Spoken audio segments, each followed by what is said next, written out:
మన గురించి లోతుగా ఆలోచించడానికి, మన మనసుతో మనం మాట్లాడుకోవడానికి ఉండే ఒక పెద్ద అవకాశమే ఈ ఒంటరితనం అండి.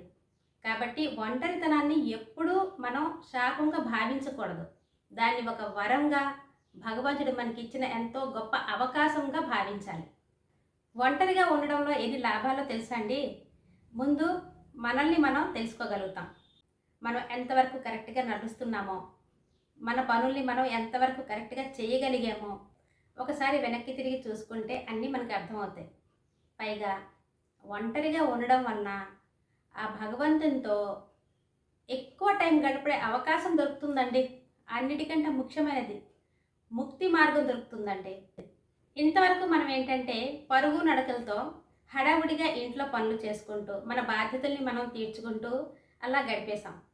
ఇంకా పూజా సమయంలో కూడా మనం పూజకి కొంత టైం కేటాయించినా కానీ, కొన్ని బాధ్యతలు మనకి కనిపిస్తుంటాయి కాబట్టి, మనం చేయవలసిన పనులుంటాయి కాబట్టి, పూర్తిగా మనం ఆ భగవంతుని వైపు నిమగ్నమై పూజలు చేయలేం. చేయలేకపోయాం కూడా. ఇప్పుడు మనకి అవకాశం దొరికింది.